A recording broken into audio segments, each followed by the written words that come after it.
Welcome to Florida Focus, a college football podcast.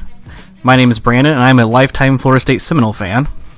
And I'm Chris, and I'm an excited Gator fan. Yes, and excited for a very good reason. Today we have a very special guest on the show. I did want to introduce Steve Megargee. He is currently a writer for the Associated Press. He is a graduate of Notre Dame and did his grad work at Northwestern.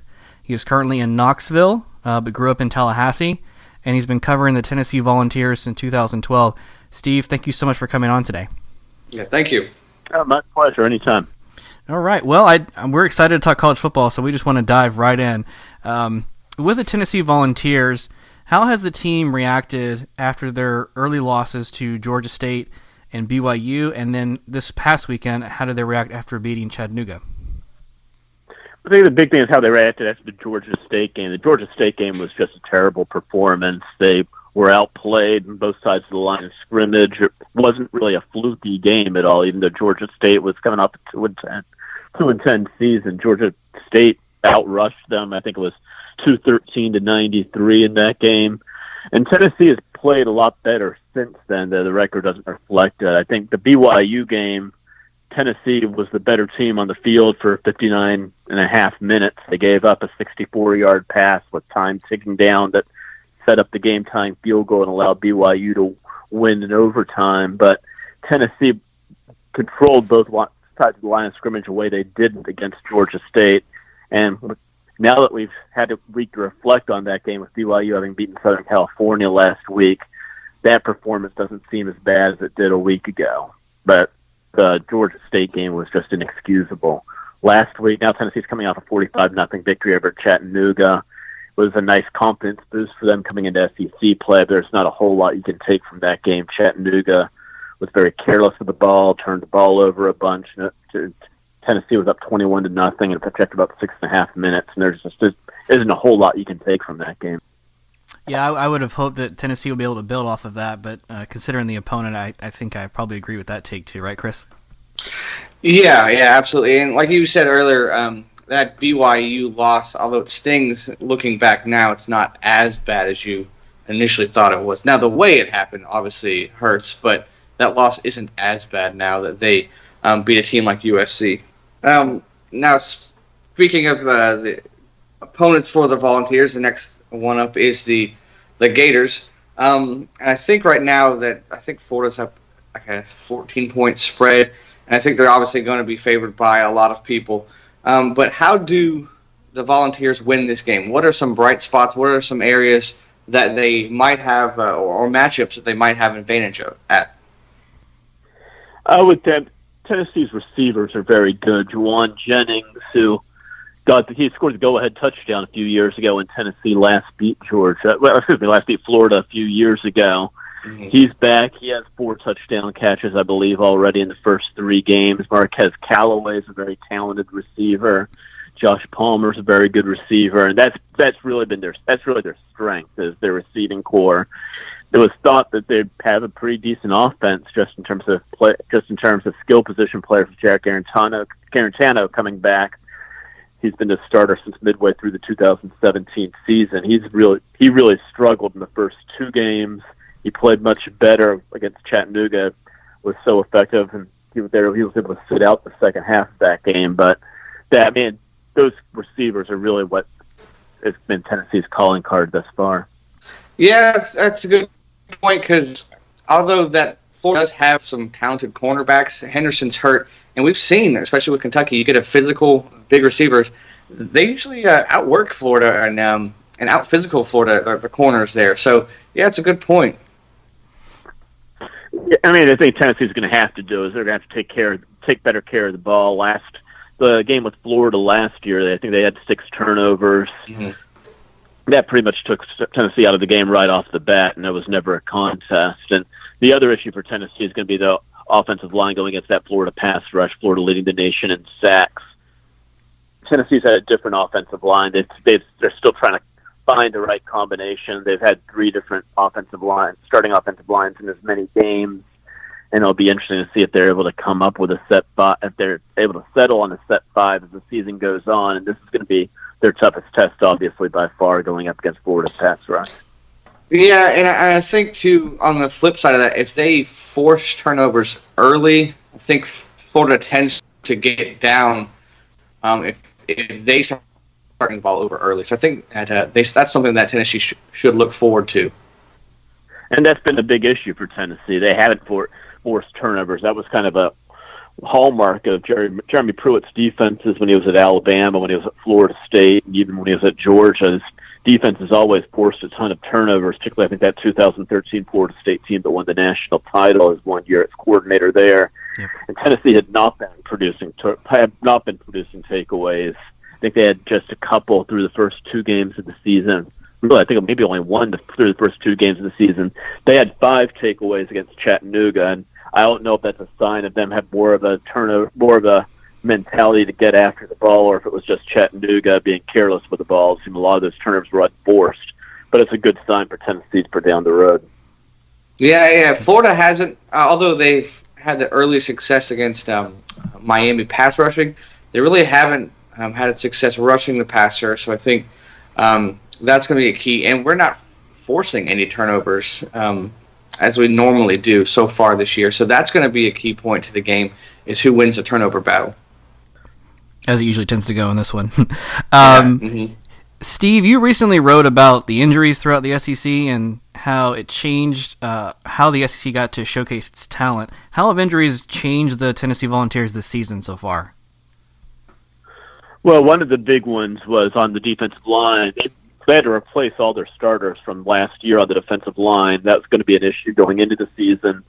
And then there's a guy, Emmett Gooden, who was probably their most experienced defensive lineman heading in. He only had 1 start last year, but he played quite a bit down the stretch. He tore his ACL before the season, so that decimated an area that was already going to be one of the biggest weaknesses going into the year. The defensive line did add Aubrey Solomon, the Michigan transfer. He got notice right before the season started that he'd be eligible to play this year, and that helped. But they're really still trying to find a combination on the defensive line. Also, Daniel Batuli, a linebacker who led Tennessee in tackles both in 2017 and 2018, he had a knee issue and missed the first 2 games of the season. He was badly missed during that stretch. He came back, played some against Chattanooga. I think it solved some of the communication issues the team was having on defense, and he's going to be back for the Florida. He'll be back. He already has come back from Chattanooga, and he'll be playing against Florida as well, obviously. Yeah, and games like Chattanooga are so crucial to a team that's struggling with injuries and looking for guys on the depth chart to step up and who are now going to be in starting positions. So you're going to need that. And just in general, the SEC East, especially with the big injuries at quarterback, South Carolina, Kentucky, and now Florida, it's really shaping out differently than it started out. And it might be, Georgia might be widening the gap just because of the injuries to those quarterbacks throughout the East. Yeah, I mean, obviously Georgia went in as the clear division favorite, and now even more so because their quarterback situation's a lot more stable. But yeah, once you get past Georgia, nobody really knows how good Florida is. And obviously, that was a great for them to get the win against Kentucky was huge for them. But you really just don't know who's the second best team in the East. I imagine Florida's probably the second best team in the East, but it's no guarantee. And then Missouri, Kentucky, South Carolina, you don't know what order those teams are going to be in. And maybe Tennessee gets in that mix as well. Yeah, I mean, they're not out of it. You know, it's second place is up for grabs for anybody, really. Yeah, but Tennessee's issue is going to be the stretch they have coming up. 3 of their next 4 games now are Florida, then Georgia, they'll have Mississippi State, then they have Alabama. So 3 of their next 4 games are against teams ranked in the top 10. So their record is they're not going to have a very good record come mid-October or so, and it's just how they get through that stretch if they're physically in good shape. They're still a team that lacks a lot of depth in certain areas, and if they get banged up during that stretch, it could really hurt them in November when their schedule gets a little more manageable. Yeah. It seems like every SEC team finds that stretch. Ours is a couple of weeks. We have Auburn, LSU, and I think South Carolina all in a row. So yeah, I understand that. I understand what you're saying about. So I know that the season didn't start off as Tennessee fans wanted it to, and a lot of dark areas. But there is one bright spot, and that is the story of the fourth grader from Florida who was bullied for his I guess homemade shirt, and then it's a really inspiring story how that turned around and how people rallied to him. How has that affected the program, the team, the fan base this year? I mean, it's a big issue it's a big story on campus. I don't think it has any direct impact on the team itself, but I mean, obviously the news stories about that shirt, now it's the whole thing's kind of gone viral. That's been a big deal. I know that the university has mass produced a bunch of those shirts, and the reason you don't see many of them on campus is because some have been pre-ordered that they're having to send those shirts out. And it's been a big story you hear about on the news. The Pride of the Southland marching band was wearing the shirts in the stand before the game against Chattanooga, and then briefly during the first quarter as well. But it's not something the team itself has talked about at all, at least not publicly. Oh, okay. Okay. Excellent. Well, it's a good thing for the fans and especially the marching band to rally around. That's something really cool, and hopefully it raises awareness. Just overall for the Tennessee program this year, Steve, what are some realistic milestones for Pruitt? How many wins? What can he do in recruiting? How can he change the academics? What are some things that he can kind of knock out this year? Well, heading into the season, I think from the outside at least, the thought was maybe this team could get to a bowl, get bowl eligible, get to a bowl after 2 straight losing seasons. And the first 2 weeks have really kind of thrown a wrench in those plans. We start out, I think everybody kind of penciled in Georgia State as a win before the season when you look at the schedule, and I think probably most people thought they'd beat BYU as well. We lose both those games. Now you're probably if you want to get to 6 wins, you're probably going to have to win a game or two that people weren't expecting you to win. So, I mean, we've talked about the stretch they have. They're 1-2 now with Florida, Georgia, Mississippi State, Alabama head the next 4 games. Tough to imagine them being much better than 2-5, if that, through 7 games. So it's going to be difficult for them to get to. I mean, but we've talked about how the East is so wide open. Once you get past, it's going to be Alabama, LSU, Georgia, Auburn, maybe Texas A&M. The rest of the SEC is pretty wide open in terms of not knowing who's good, who's not so good. So they'll have to win some games they're not expected to win, but when you look at the schedule later in the year, Missouri, Kentucky, Vanderbilt, UAB, those are games they could win. So I think 6-6 is still a goal for them to get to bowl eligibility. It's just going to be a lot tougher now than maybe we thought in late August.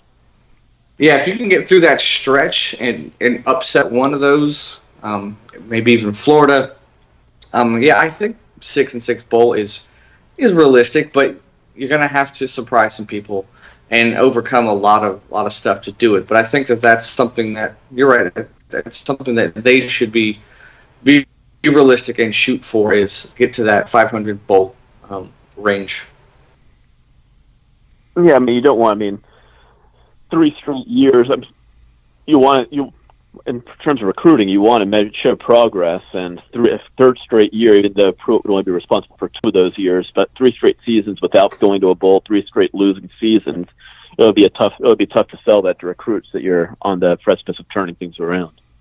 Yeah. Well, I mean, we've seen Florida struggle against lesser teams, and the last 2 times that Tennessee went into the swamp, it's been a crazy game to the very end.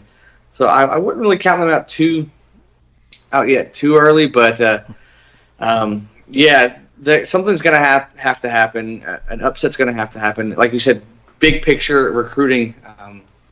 Right, and this will be an interesting game because nobody really knows how Florida's going to react to the full game with Trask at quarterback instead of Franks. Obviously, They played great with it. They played great with Trask and pulling off that rally against Kentucky. How will it be now that the team has time to prepare for him? How is he going to respond in his first start? Yeah. That quarterback issue for Florida kind of just puts this game in a whole new light. Nobody knows quite what to expect from him. But Yeah, Tennessee's produced a lot. This rivalry has produced a lot of close games. It just hasn't produced a lot of Tennessee wins lately. Right. So it'll be interesting to see what happens. I mean, these games have been tight.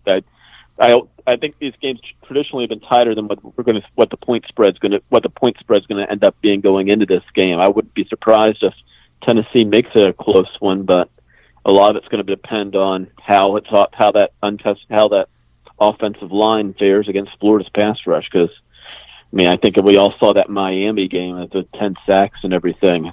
Right. Garantano's going to need to have time to pass. He struggled last year with that pass rush. So it'll be interesting to see how that works out. Yeah, last year's Tennessee-Florida game, like everything went Florida's way. Everything went in our way. And it started off early, but the Kentucky game and the Miami game, we were rolling, and then we have a turnover that it shut everything down. If Tennessee can get that turnover and get to Trask, because it's different. Like you said, coming in off the bench where there's zero expectations, that's not that hard. But you have a week where everyone's planning for you, and now all the expectations are on you, a little bit different. Yeah, and there's still a lot of questions with Tennessee as well. I mean, is that Georgia State game an indication that they're just going to really struggle on both sides of the line all year? The BYU game, they did look better, but is BYU as good as a typical SEC team they're going to face? We don't really know that yet. And Garantano, the way he played against Chattanooga, is that a sign he's kind of turned things around from the way he struggled in the first two games, or was that just taking advantage of an overmatched opponent? We'll see. Mm-hmm. Yeah. Well, I know that Florida is definitely one of Tennessee's biggest rivals, and we have something that we do every now and then. We call we pick something and we rank our favorite stadiums, favorite positions. I'm going to put you on the spot here. Could you rank Tennessee's biggest rivals? We call it the Fave Five. Do you think you could maybe give us your least?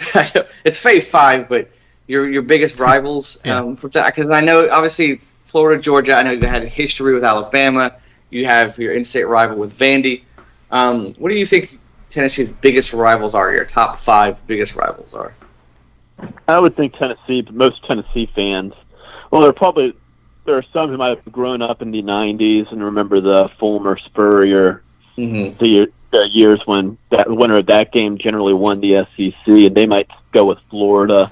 I think the older fans, and probably most fans, would probably still consider Alabama the biggest rival, even though Alabama isn't within the division. I think people from outside the Southeast probably don't realize how much the history of that rivalry and all it entails, the third Saturday in October and everything. The weird thing about that Tennessee-Alabama rivalry is the two programs have rarely been on top of their game at the same time. Usually when Tennessee's been very good, it's during years when Alabama's had a dry spell, and then recently, obviously, Alabama's just dominated that rivalry. Even though I would probably consider Alabama Tennessee's biggest rival, I think the Florida rivalry has been more interesting lately just because even though Florida's dominated the series, a lot of the games have been close, really interesting games, whether it's that Hail Mary game from a couple of years ago, the fourth down conversion Florida had to win it by a point a few years ago in Gainesville. Tennessee's big comeback in Knoxville the last time they won this game in 2016, I believe it was. Treon Harris rally in Florida several years ago in Knoxville, coming off the bench. Just a lot of close games and memorable games, whereas the Alabama games most recently have been blowouts. I think there was one year recently where Alabama had to win and had to score in the fourth quarter to win in Tuscaloosa. There was a Terrence Cody blocked field goal as time expired to win the game, but mostly it's been Alabama blowouts against Tennessee lately. But I still think most fans would consider Alabama the biggest rival. Vanderbilt's don't think Tennessee fans can take the Vanderbilt rivalry quite as seriously as the Florida or Alabama ones, because Tennessee traditionally dominated that series and kind of made Vanderbilt more like a little brother, but the way it's gone recently, it's just kind of a statement on how bad things have gone for Tennessee as a program. That Vanderbilt not only has beaten Tennessee 3 straight times, but has beaten them pretty convincingly 3 straight times, and they frankly haven't been particularly good Vanderbilt teams that have had no problem beating Tennessee. And Derek Mason still hasn't had a winning season at Vanderbilt, yet he's beaten Tennessee 3 times in a row now. Yeah. I'm one of those guys.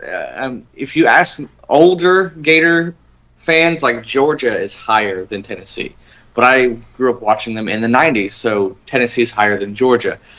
Even older Gator fans will put like Georgia and Miami above Tennessee, but to me, I remember the Spurrier-Fulmer games. I remember in the swamp in 2001 where we were looking like we were going to potentially go to the national championship game because the 9/11, the game got moved to the end of the year, and Tennessee was rolling at the end of the year, and they beat us in the swamp. Like that just solidified my my dislike for them. But that, like you were saying, Alabama and Tennessee, I had a college roommate who was an Alabama fan, and he did not like Tennessee, and he kept going on and on about how Jason Witten would just always torch them every time. Every time we watched the Cowboys game and Jason Witten came on, he would just remember the Tennessee games where Witten was going off on Alabama. And the thing with that rivalry, when Tennessee was playing really well in the 90s under Fulmer, a lot of those years Alabama was kind of struggling a little bit. Alabama was good during the Stallings years in the early 90s, and they had their moments in the late 90s as well, but that was kind of an up and down decade for Alabama when Tennessee was very consistently successful. So obviously since Saban arrived, Alabama's just kind of treated Tennessee but a little more than like a doormat. But when Tennessee was on top of its game, Alabama was kind of struggling a little. You just haven't seen that many years in that rivalry where both teams are playing particularly well the way you had it in the 90s when the Spurrier-Fulmer rivalry of Tennessee and Florida. Okay, so just before we go to the next question, so say Alabama, then Tennessee, then maybe Georgia, Vandy. Who would be like that fifth one? That would be that's tough to say. I guess South Carolina. The Tennessee-South, if you look just in recent years, Tennessee-South Carolina has been a very, very close game, really the last 5 or 6 seasons. And I'm just trying to think of the teams in the SEC East alongside Tennessee. I'd probably go with South Carolina. Kentucky just has really struggled against Tennessee. Even last year when Kentucky had one of its best seasons in decades, Tennessee ended up beating them 24-7. That was one of the highlights of Tennessee's year. And Missouri is just kind of a newcomer to the East, to the SEC and the SEC East. There hasn't been enough time for that rivalry to develop. Right. All right, thank you. All right. Good insight. Yeah, a very good breakdown, Steve.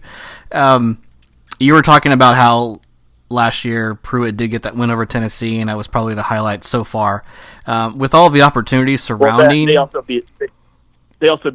won at Auburn. I mean, that was the thing about people forget about this, but when they were 5-5 at one point last year, they had beaten Auburn when they were ranked, had beaten Kentucky when they were ranked, and there was some talk about maybe Pruitt being a dark horse contender for SEC Coach of the Year at that point. It was assumed at that point they were probably going to go to a bowl after going 4-8 a year earlier under Butch Jones. And since then, things have just kind of gone awry for Tennessee. They ended the season last year with lopsided losses to Missouri and Vanderbilt, and then they opened this season with the debacle against Georgia State, and then the collapse against BYU. But it just shows how quickly things can turn. Yeah, I guess I'd forgotten about the Auburn. I'm not gonna lie. It's certainly only just the last 4 games or so it appears that Tennessee has really taken a downslide. But what also can Pruitt continue to do right besides those key wins and just going into this year and in the next season? He's shown a pretty good ability to evaluate talent. I mean, you look at this year, Warren Burrell, I think he was generally a 3-star recruit by most services. I think maybe one had him as a 4-star prospect. He's been starting all year at cornerback and has played pretty effectively. A year earlier, they had cornerback Bryce Thompson, who wasn't a huge recruit. I think he was generally a 3-star prospect, if I recall correctly. He started pretty much all year, was arguably their best cornerback last season. He's run into some off-field issues since then. He got arrested on a misdemeanor domestic assault charge over the summer. He's practicing with the team, but isn't playing with the team. But obviously, he is an example. I don't know we don't know yet if he's going to play against Florida. But based on his success last year, he's kind of reflected Pruitt's talent evaluation skills. He's shown no qualms about playing guys right away. Henry To'oTo'o, the linebacker, was a top 50 recruit. He's been starting all year as a true freshman, second on the team in tackles, and frankly, one of their best defensive players as a true freshman. He's shown some ability to kind of win recruiting battles with powers. Whether it's Henry To'oTo'o, Wanye Morris, and Darnell Wright, 2 freshman offensive tackles who were 5-star recruits. But it's not just those highly recruited guys who have come in and contributed right away, as you see from Burrell and Bryce Thompson last year. He can find some 3-star guys that can outperform their recruiting rating. I was going to say, that's some great insight into the recruiting of Tennessee, and that makes me really wonder, what could have been if he stayed at Florida State. It also makes me kind of wonder, are Tennessee and Florida State on kind of the same trajectory? I mean, you see coaches that were hired after the recruiting period, which I think it's pretty obvious that's affecting coaches like Chip Kelly and Scott Frost, as well as Willie Taggart. Are you also kind of seeing that trend among college coaches? You need to really get them in before that early signing period now? Yeah, I mean, that kind of throws a wrench in the thing. I was mistaken, by the way. Thompson was a 4-star recruit. Looking at it now, he has played really well. He played really well last year before his field issues this year, but he was a 4-star prospect. Burrell was primarily a 3-star recruit.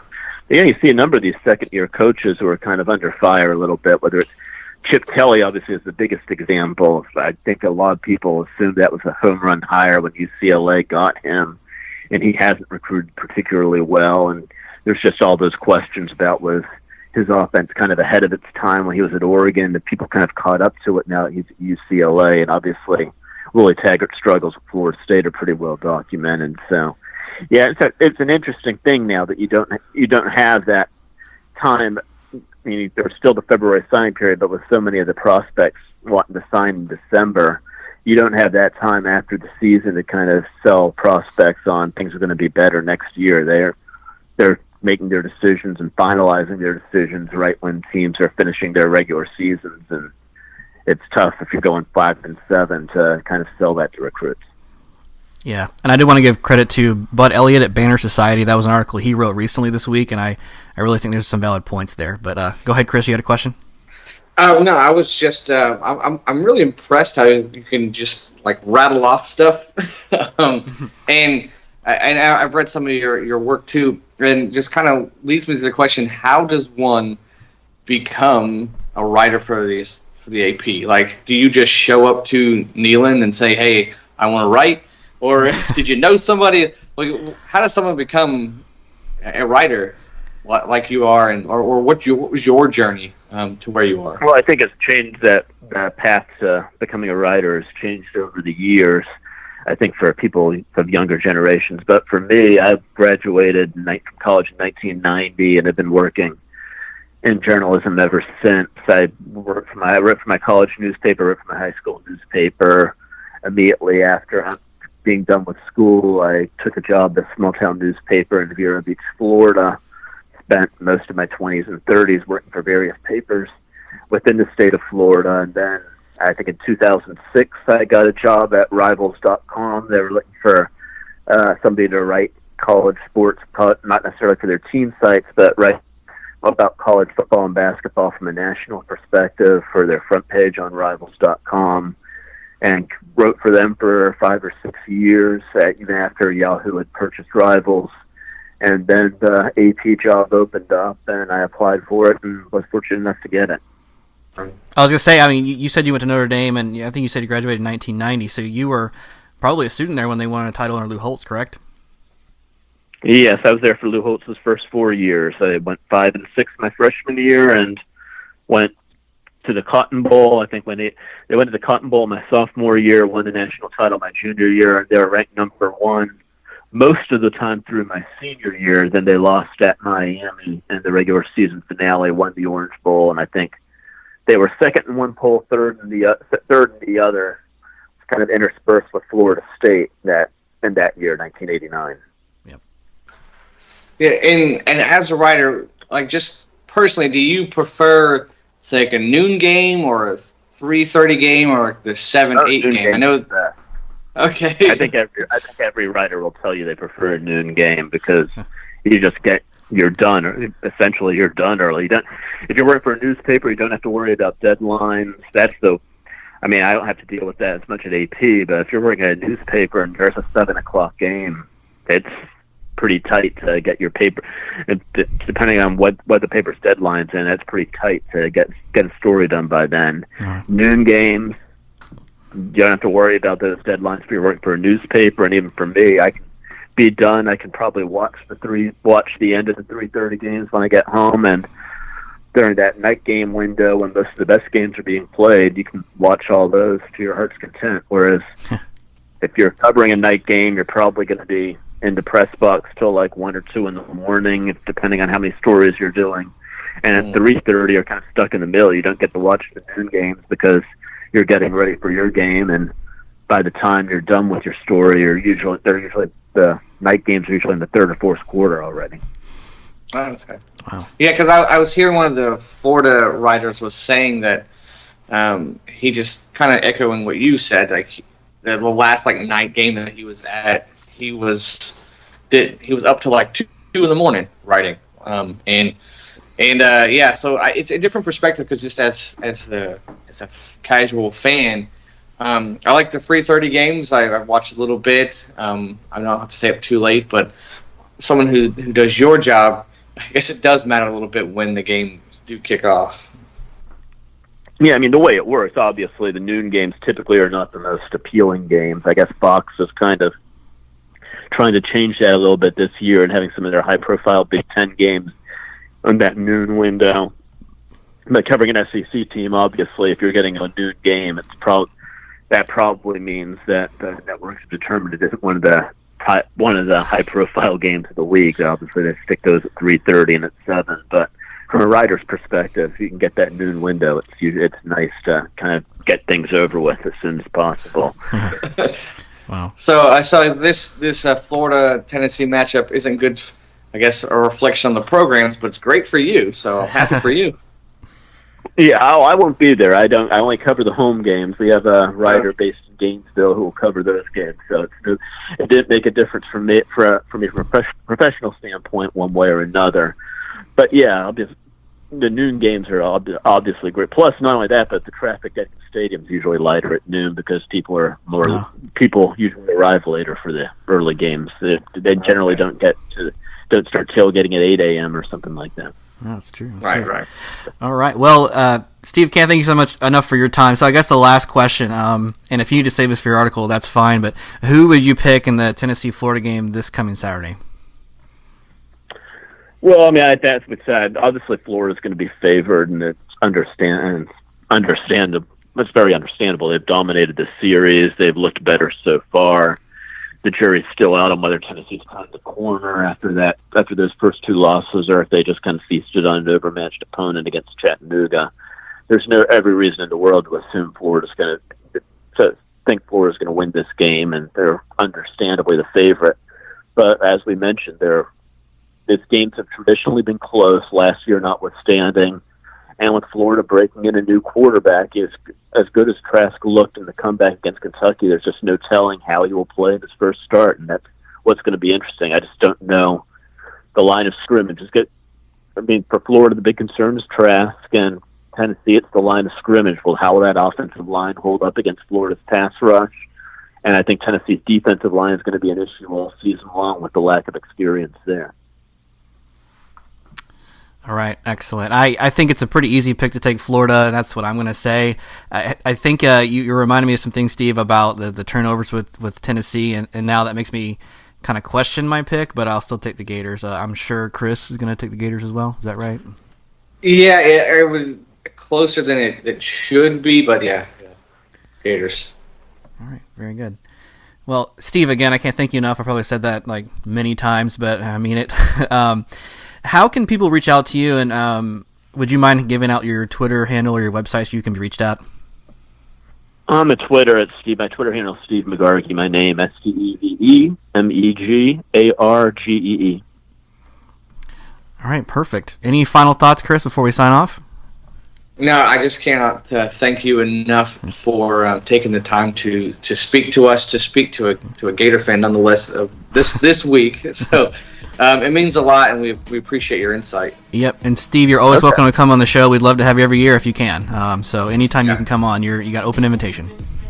Absolutely. Thank you very much. Have a good day. All right, appreciate it.